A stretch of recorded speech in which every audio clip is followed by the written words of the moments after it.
불이 나면 가장 먼저 무엇을 해야 할까요? 설문조사 결과 우리 국민의 30% 이상은 119에 신고해야 한다고 답했습니다. 박천영 기자입니다. 우리 국민 가운데 15%는 화재 현장을 직접 경험한 적이 있는 걸로 나타났습니다.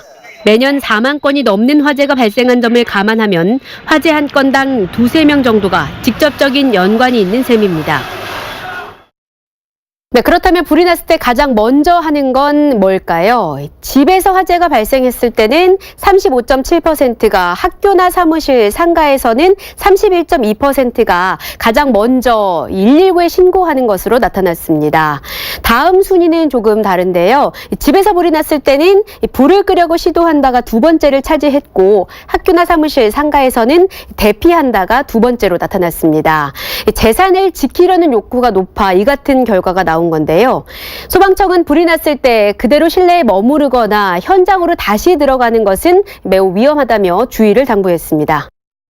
화재가 발생했을 때 대피의 중요성이나 방법에 대한 교육을 받은 경험은 35%만이 있는 걸로 나타났습니다. 이에 소방청은 교육을 확대하는 등 설문조사 결과를 바탕으로 대국민 캠페인을 추진할 예정이라고 밝혔습니다.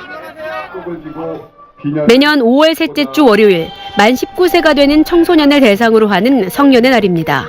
서페인으로서의 책무를 일깨워주고 성년으로서 자부심을 부여하기 위해 지난 1973년 처음 시행됐습니다. 2000년도에 태어난 청소년이 올해 성년이 됩니다. 63만 4천여 명에 달하는데요. 이들은 이제 정당 가입이 가능해지고 대통령 선거와 국회의원 선거 등에서 투표권을 행사할 수 있습니다. 또한 부모나 후견인의 의사와는 상관없이 결혼하고 재산을 관리할 수도 있는데요. 대한민국의 미래를 이끌어갈 주인공으로서 자신의 삶을 멋지게 가꿔나가길 응원합니다. 지난 15일 광주의 낮 기온이 33도를 넘어서며 역대 가장 빠른 폭염주의보가 발효됐습니다. 이에 소방청은 본격적으로 폭염 대책을 가동합니다.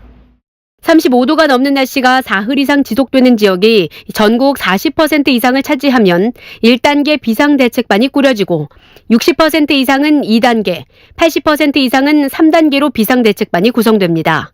특히 3단계가 되면 소방청장 지휘하에 소방력이 총동원될 예정입니다. 소방청은 아울러 전국 219개 소방관서의 무더위 쉼터를 운영해 방문객의 건강 상태를 점검하고 상담 서비스를 제공할 계획이라고 덧붙였습니다. 더 뉴스 박천영입니다.